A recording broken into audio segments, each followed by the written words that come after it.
petit, la plupart des garçons ont joué à cow-boy et indien. Seulement, voilà, François Schladuc n'a jamais arrêté. Et de sa passion, il en a même fait un véritable métier, à tel point qu'aujourd'hui, à Bruxelles, en Belgique et même en Europe, c'est l'unique collectionneur d'objets de western du Far West et à être en contact permanent avec des Indiens Sioux. François Schladuc, bonjour. Bonjour. Homme aux multiples facettes, collectionneur, expert, commerçant aussi. Il y a plus de 20 ans maintenant, vous avez ouvert un commerce tout à fait original, Western Shop, boulevard Anspach. Boulevard Adolphe Max. Boulevard Adolphe Max, centre-ville. Et là, quand on passe la porte de votre commerce, c'est quelque chose, c'est un commerce de légende. Légende, western, indien. Alors, faites-nous rêver, qu'est-ce qu'on découvre dans votre magasin? Eh bien, beaucoup de choses. Beaucoup de choses, bien sûr. Tout ce qui vous permet de vous habiller en cow-boy. Bien sûr, plutôt en cow-boy qu'en indien, parce qu'il est plus facile de se promener en ville, comme je me promène ici, en bottes, jeans, ceinture, boucles, chemise à pression et gilet, etc., que de se promener avec une coiffe sur la tête. Effectivement, Je passe on déjà se fait moins remarquer. Voilà, Oui. je passe déjà pas trop inaperçu comme ça, Oui. mais alors avec une coiffe, ce serait totalement différent. C'était il y a 25 ans, très exactement, cette année-ci, que j'ai décidé d'ouvrir un commerce d'objets, de vêtements, d'objets de collection western, ce qui était déjà ma passion avant. Mais tous ces objets, vous allez les trouver où? Aux États-Unis, bien sûr. Point de vue collection, on trouve bien sûr énormément aux États-Unis, mais la Belgique est un grenier incroyable pour le western. N'oublions pas que nous avons eu beaucoup de Wild West Show depuis le 19e siècle, ici à Bruxelles et aussi un peu partout en Belgique. Alors, les articles qu'on trouve dans votre commerce, c'est bijoux, chaussures, maroquinerie. Bien sûr, pas trop de chaussures, surtout des bottes. Ouais, oui. Le Bottes de cow-boy, c'est les bottes, Ouais. pour hommes et pour dames. Les bijoux, bien sûr, ça va de la bague, en passant par le bracelet, le collier, en passant par la boucle de ceinture. Les cow-boys portent très souvent ce qu'on appelle une trophy buckle, donc une belle boucle en argent ou en imitation argent, ça dépend un petit peu, et souvent un bolo tie, un peu. C'est ce que vous portez là? C'est ce que moi je porte, donc bolo tie. Tie, c'est une cravate en américain ou en anglais, et donc tout ça est en vente au magasin, à des prix qui vont de quelques euros à des milliers d'euros. Tout dépend de la qualité et ce qu'on veut. Alors, vous tenez le coup hein, avec ce type de magasin dans le centre-ville, c'est un petit peu particulier. Alors, vous êtes fréquenté par quand même quelques stars, quelques people qui viennent acheter chez vous, par exemple. Alors, la différence entre mon magasin western et d'autres magasins western, c'est qu'au départ, je suis collectionneur. Et toute cette collection, en réalité, a déteint sur mon magasin. Donc, ça veut dire quoi? Ça veut dire que moi, je veux du vrai, de l'authentique.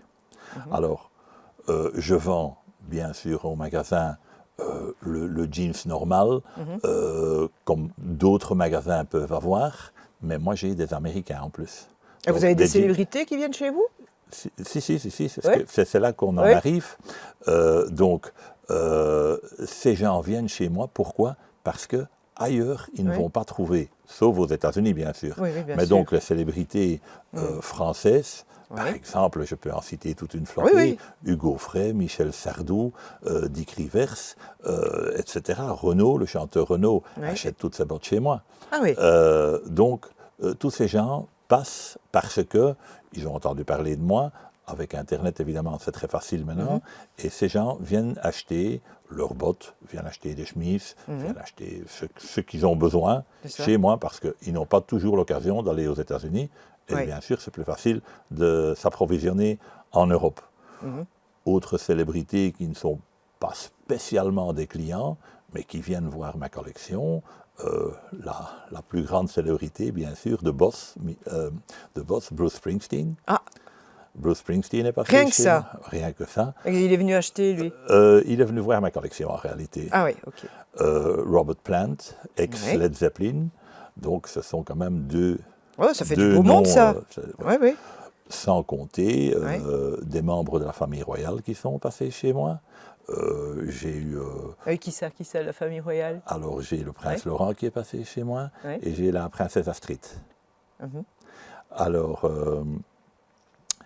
j'ai aussi pour l'étranger j'ai je ne sais pas dire son nom, mais Oui. je sais qu'il s'appelle Michael, l'ex-président de Géorgie qui est venu Oui. voir ma collection. Mhm. J'ai l'ex-ambassadeur du Canada. Donc ce sont tous des gens qui, je pense, par curiosité et parce que ce n'est pas commun de trouver un magasin comme celui que j'exploite.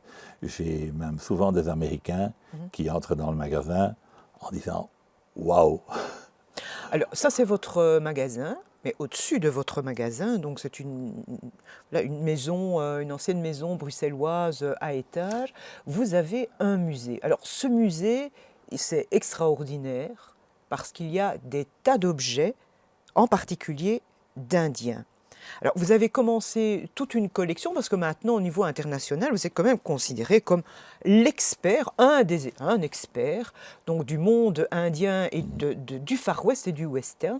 Et vous avez un musée extraordinaire dans votre maison. Voilà. N'entre pas qui veut, hein, on le dit directement, au niveau de sécurité.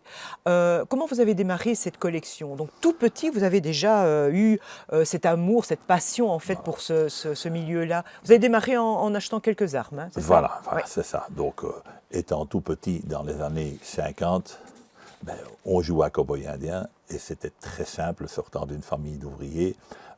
Les ordinateurs, etc., les jouets très chers, tout ça, ça n'existait pas. Donc, en pointant simplement quelqu'un du doigt, eh bien, on avait un revolver en main. Et donc, c'était le jeu le plus simple. Je pense que ça a dû me rester parce que une des premières pièces de collection que j'ai achetées était une Winchester. Et donc, la fameuse arme de cow-boy. Hein. L'arme mythique. Et donc, j'ai commencé une collection de Winchester, mais toujours avec le souci d'avoir de l'ancien, d'avoir de l'authentique, d'avoir du bon.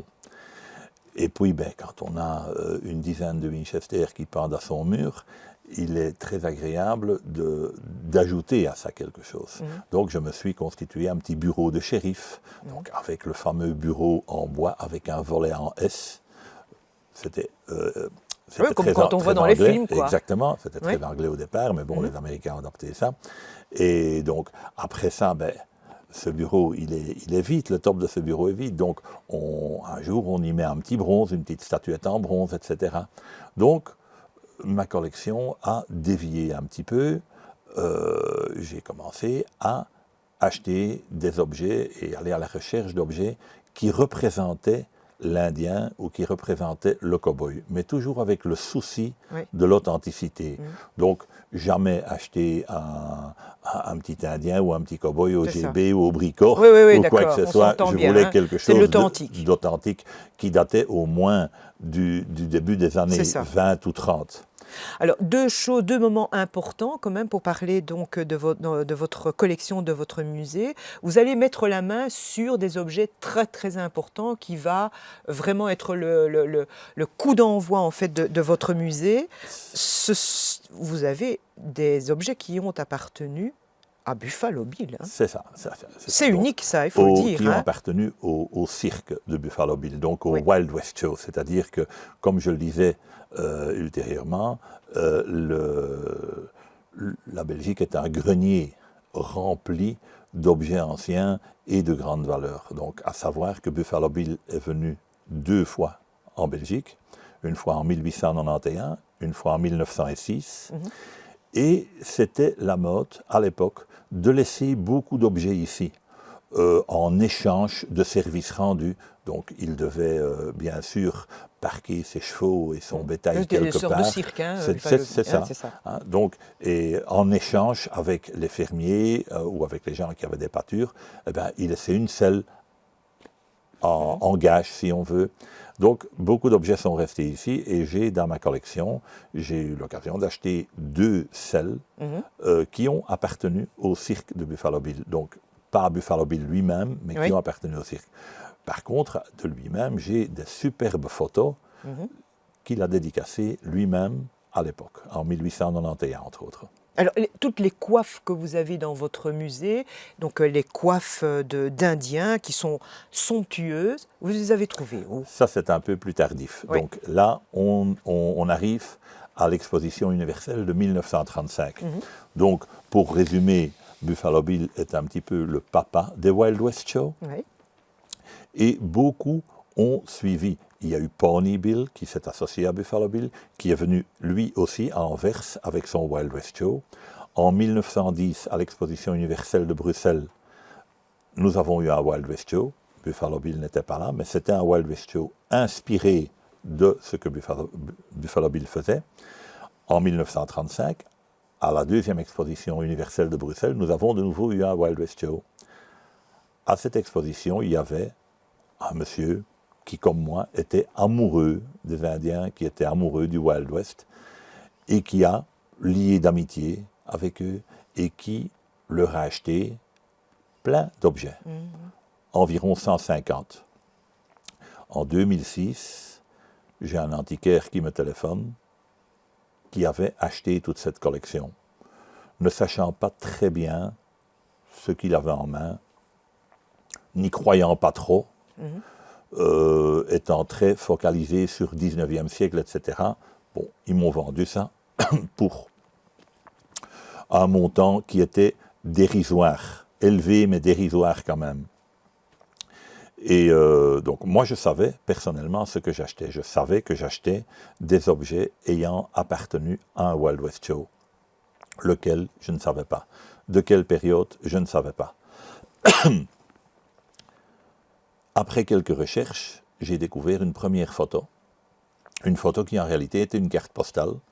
Et cette carte postale, à l'arrière, il y avait marqué « Exposition universelle de Bruxelles 1935 ». Cette carte postale représentait la famille Little Moon. Et sur cette carte postale, j'ai reconnu immédiatement un petit gilet qui se trouvait dans cette collection. Donc de là, ça a été facile, puisque je savais où chercher, je savais quoi chercher surtout. Et donc j'ai commencé à placer des petites annonces, j'ai commencé à faire aller le tam-tam indien pour essayer de récolter des photos, des documents, des coupures de journaux de cette époque-là. Tout ça, au fond, vous a amené un jour à ce qu'on fasse appel à vous pour monter des expositions. Et fin des années, on va dire en 2006, la première grande exposition sur les Indiens à Bruxelles, c'est vous. C'est moi. Et comme expert. Donc cette exposition se fait au Musée royal d'art et d'histoire. C'est le conservateur des conservateurs Amérique, Sergio Purini, qui me contacte et qui me dit, enfin en réalité moi je l'avais contacté, je lui avais demandé de venir voir la collection et qui me dit écoute ça vaut vraiment la peine de faire une exposition. On avait fait en 1999, on avait fait Indian Summer qui était une très grande exposition sur les Indiens mais en général. Ici on parle d'objets Lakota et donc c'était bien spécialisé. Et donc, moi, j'étais très honoré et très fier de cette demande.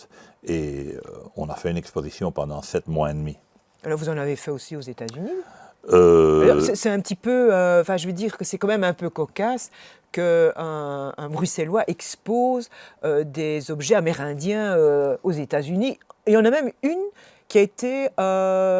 cataloguée 3e, la plus importante aux États-Unis. C'est quand même incroyable, ça. Voilà. Tout ça, donc c'est cette collection-là, qui en 2009 a été exposée au musée de Buffalo Bill à Golden, Denver. Donc Golden est un petit faubourg de Denver. Et c'est là que Buffalo Bill est enterré. Et le magazine True West, l'Ouest authentique, pour la traduction, nous a déclaré comme étant la 3e plus belle exposition aux États-Unis en 2009. Nous avons même eu droit à un Brussels Day in the City and County of Denver. Donc le mayor, John Hickenlooper, à l'époque, a déclaré que le 26 février était le Brussels Day à Denver. Et donc cette exposition est restée là pendant 1 an.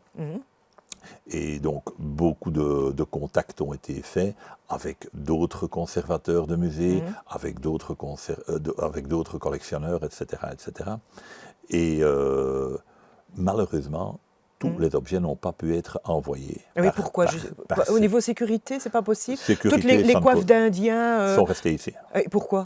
Parce qu'aux États-Unis, il faut toujours respecter les lois du pays où on va. Et aux États-Unis, la plume d'aigle est hors la loi.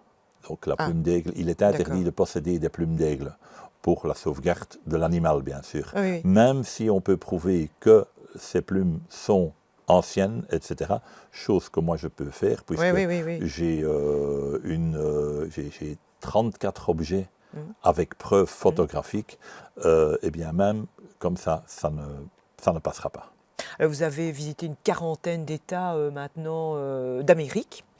À chaque fois, en fait, vous rencontrez les Indiens et vous avez lié amitié plus particulièrement avec les Indiens Sioux Lakota. Et vous vous êtes rendu dans la réserve de Wounded Knee. Pine Ridge. La réserve de Pine Ridge. Wounded Knee est une petite ville. Malheureusement, tristement célèbre par le massacre que les Blancs y ont fait. Et c'est là qu'habite mon grand ami Walter Little Moon. Et Walter Little Moon est le dernier descendant d'une des familles qui était ici en 1935 et dont je possède une douzaine de pièces, donc mocassins, brassards, manchettes, gilets, etc. etc. Et d'abord j'ai découvert son frère, Moses, mais qui est décédé il y a 3 ans. Et puis lui s'est mis en contact avec moi. Et je me souviens, la première fois qu'on s'est rencontrés, il me dit, eh bien, Eddie, quand tu as été voir Moses m'en a fait part. Et moi, la première chose à laquelle j'ai pensé, qu'est-ce que ce blanc nous veut encore? Et puis, je lui ai montré les photos, etc., etc. Il n'avait pas une photo de ses parents ni de ses frères et sœurs d'ici de Bruxelles. Et donc, je leur ai offert ces photos, etc. Et une grande amitié s'est créée. Et chaque fois quand je suis dans les environs de Wounded Knee, à l'échelle américaine, les environs, ça veut dire même parfois 6 ou 7 heures de route, eh bien, on fait chacun une petite partie de la route, ou bien eux viennent me voir, ou bien moi je vais jusque chez eux. C'est une amitié qui s'est liée. Ce n'est pas... on ne devient pas amis comme ça. Il y a quelque chose de plus fort, quelque chose de Ce qui veut dire que vous n'êtes pas profond. considéré comme... parce qu'ils savent quand même le boulot que vous réalisez ici, en Belgique, en Europe, que vous êtes commerçant. Vous n'êtes pas considéré comme le blanc qui vient acheter les objets des Indiens pour les revendre pas du tout. Aux Européens? Pas du tout, pas du tout. En réalité, tous ces Indiens aiment bien me voir venir. Parce qu'il y a les Indiens qui aiment me voir venir parce que c'est un petit paquet de dollars qui arrive, parce que... Ça, ils ne sont pas dupes. Personne n'est dupe dans le jeu. Et ce sont des commerçants. Ce sont des commerçants, donc eux, ils sont contents de vendre ce qu'ils ont, et moi, je suis content de faire une affaire et de vendre ça ici. Walter Little Moon, c'est de l'amitié. C'est de l'amitié. Donc là, il y a pas de, on ne parle pas d'argent, on ne parle pas, on va plutôt se faire un cadeau plutôt que de... Et vous vous contactez même tous les 15 jours, c'est ça avec eux? Je leur téléphone régulièrement, tous les 15 jours, tous les 3 semaines, je leur téléphone régulièrement pour savoir comment ça va, pour prendre des nouvelles. Quand j'ai découvert dernièrement 6 nouvelles photos du Wild West Show de 1935 sur lesquelles se trouvent ses parents et ses frères et sa sœur. Donc, immédiatement, je leur envoie ça par email et je leur téléphone et leur demande leur avis, etc., etc. Alors, vous avez toujours pratiquement été dans le commerce. Vous avez pratiquement toujours habité Nederhove-Rembeek et vous avez étudié à l'Athénée Marcel Tricot. C'est ça. Donc, vous êtes ce que vous aimez dire un echte Bruxellaire. Un echte Bruxellaire, je parle le echte Bruxellaire aussi, je parle les deux. Oui. Mais habillé en cow-boy, hein? Voilà, d'ailleurs, que les téléspectateurs ne croient pas que je fais un effort pour parler bruxellois. Ça n'est pas vrai, c'est le langage que je pratique tous les jours. Quel genre d'élève vous étiez? J'étais un élève un peu marginal. Je suis toujours resté marginal dans le sens non péjoratif du terme. J'ai toujours aimé me différencier un petit peu des autres, de porter un jeans quand on ne pouvait pas en porter, ou de porter une veste de cuir quand on ne pouvait pas en porter, sans être méchant. Donc j'ai toujours voulu un peu sortir du lot. Et donc je n'étais pas spécialement le meilleur des élèves. Mais j'ai toujours mené ma barque et dans les années 70, j'ai commencé dans la vie en ouvrant un bistrot, une discothèque, rue Jules Van Praat, juste en face de la Bourse. En 1981, j'ai remis ses affaires parce qu'il faut pouvoir tirer un trait dans la vie à un certain moment. Et j'ai commencé à faire un métier de soldeur, donc c'est-à-dire racheter des lots pour les revendre avec une solderie classique. Voilà, avec un petit bénéfice. Et c'est en 1990, il y a 25 ans, que, voyant les affaires qui commençaient à devenir un peu plus difficiles à cause des grosses boîtes qui s'ouvrent et qui vendent à des prix qu'on ne peut pas concurrencer, à ce moment-là, je me suis dit, tiens, il faut absolument que je bouge, que je fasse quelque chose, qu'est-ce que je vais faire? Eh bien, je dis, je vais essayer de faire de mon hobby, mon métier. Et voilà, j'ai commencé le magasin et ça fait cette année-ci, on entre dans la 25e année. Alors ça vous a plutôt réussi. Le quartier a quand même un tout petit peu changé. Ce sont d'autres types de commerces locaux. Aujourd'hui, qui sont vos clients? On va partir au niveau local. Qui vient chez vous au niveau local? On est en plein centre-ville, on est downtown. Oui, c'est les grands boulevards. On est downtown, comme disent les Américains. Donc, il y a beaucoup d'hôtels. Et bon, les hôtels, c'est des touristes. Et des touristes, tout ce qu'il y a dans le magasin, pour un touriste, c'est toujours nouveau. C'est ça. Donc, ça fait marcher le magasin.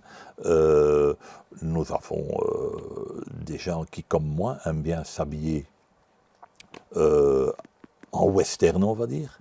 Et donc, j'ai mon noyau de clientèle qui est bien ancré. Et donc, ces gens viennent régulièrement avec Internet maintenant. Oui, vous n'avez pas trop de concurrence par Internet? Nous avons une concurrence, mais une concurrence, je vais dire, pour les pas malins. Ça veut dire quoi? Ça veut dire tout simplement que Internet est un outil qu'il faut employer intelligemment et pas pour aller chercher le prix le moins cher, parce que le prix le moins cher ne se trouvera pas spécialement dans votre pays, mais peut-être dans le pays d'origine. Et donc, Internet est un outil magnifique pour pouvoir savoir, par exemple, qu'une boucle bowling, c'est quoi une boucle bowling? C'est une des boucles les plus prisées chez les Américains, par exemple. Donc, Internet, à l'heure actuelle, vous pouvez tout savoir, et là, vous pouvez faire une comparaison. Et quand vous faites cette comparaison, là, vous voyez que le Western Shop à Bruxelles est un magasin qui est tout à fait bien dans ses prix et qui n'est pas spécialement, comme on pourrait parfois le croire, un magasin cher. Quand on parle d'une paire de bottes à 1 500 €, certains pourraient dire « Quoi, 1 500 €? » Non, nous avons plein de bottes à 250 € aussi. Alors, votre collection, parce que vous êtes au summum de votre art, de vos collections d'objets, on sait que vous êtes un passionné, qu'on fait appel à vous pour de nombreuses expositions, même pour la réalisation d'ouvrages. Mais votre musée, un jour, est-ce qu'il y a la relève qui est assurée? Je pense que pour le magasin, la relève est assurée. Ça ne pose aucun problème. Mon fils. Le musée? Le musée, non. Mon fils n'est pas assez intéressé. Donc, moi, ce que je voudrais faire, vu que c'est une collection unique au monde, de par toutes les références que j'y ai trouvées, j'aimerais bien l'offrir. J'aimerais bien l'offrir et l'offrir à un musée américain de préférence, où elle pourrait avoir une place et pourrait être exposée en permanence. Vous avez déjà des contacts en ce sens? J'ai pensé au musée de Buffalo Bill parce que là, on est vraiment dans le Wild West Show. Oui. Pourquoi pas Washington? Ils ont de la place. Pourquoi pas? Pourquoi pas? Donc c'est un rêve. Oui. J'espère que ce rêve se réalisera un jour, mais ça serait magnifique. Alors maintenant, vous allez reprendre votre bâton de pèlerin, vous repartez pour les États-Unis, Je repars rencontrer vos amis, entre autres, vos amis indiens. Vous partez bientôt, c'est ça? Pas cette fois-ci. Oui. Cette fois-ci, je vais plutôt à une bourse de collection pour essayer de retrouver quelques pièces, quelques objets, ce qui n'est pas toujours évident. Mais bon, cette bourse est tellement immense. Je ne sais pas si vous imaginez, 4100 tables de 2,50 m de long, c'est à l'échelle américaine. Voilà. Eh bien, bon voyage François Schladuc et merci d'avoir été l'invité de rencontre. Merci de m'avoir invité.